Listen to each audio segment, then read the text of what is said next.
북한이 새해 들어 처음으로 탄도미사일을 추정되는 발사체 여러 발을 발사했습니다. 북한의 탄도미사일 발사는 지난해 이후 2달 만인데 이재명 대통령의 중국 방문일에 맞춰 무력 시위에 나선 것으로 보입니다. 국방부 취재기자 연결하겠습니다. 김문경 기자 자세한 내용 전해주시죠. 네, 북한이 오늘 아침 7시 50분쯤 탄도미사일로 추정되는 발사체 여러 발을 동해상으로 발사했다고 합동참모본부가 밝혔습니다. 그러면서 평양 인근에서 발사된 미사일은 900여 킬로미터를 비행했는데 정확한 재원은 분석 중이라고 전했습니다. 북한의 탄도미사일 발사는 올해 처음이자 지난해 11월 7일 이후 약 2달 만입니다.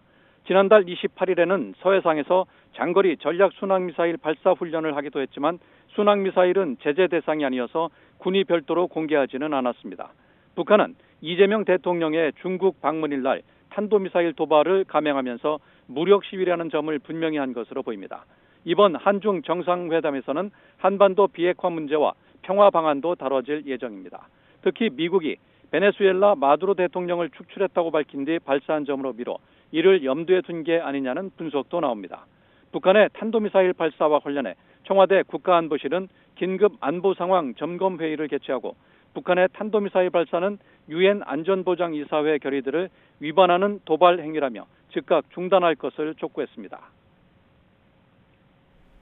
네, 김정은 위원장이 군사 분야 행보도 지속하고 있다는 소식이죠? 그렇습니다. 탄도미사일 발사 전날인 어제 김정은 국무위원장은 전술 유도무기 공장을 둘러보고 생산량을 확대할 것을 지시했습니다. 김 위원장은 이 자리에서 생산량을 2.5배 더 확대할 필요가 있다고 주문했는데요. 이 전술 유도무기는 이스라엘제 정밀 대전차 무기인 스파이크와 비슷한 무기 체계인 불세포인 것으로 보입니다. 지난 2024년 우크라이나 전쟁에도 사용된 것으로 알려진 만큼 올해에도 자체 국방력 강화는 물론 러시아 지원도 염두에 둔 것으로 보입니다. 새해 들어서도 별다른 대외 메시지 없이 우리의 대화 제의를 무시하고 있는 김 위원장은 지난해 말부터 핵추진 잠수함 건조 현장과 초대형 방사포 생산 공장 등 군사 분야 행보를 이어가고 있습니다. 지금까지 국방부에서 YTN 김문경입니다.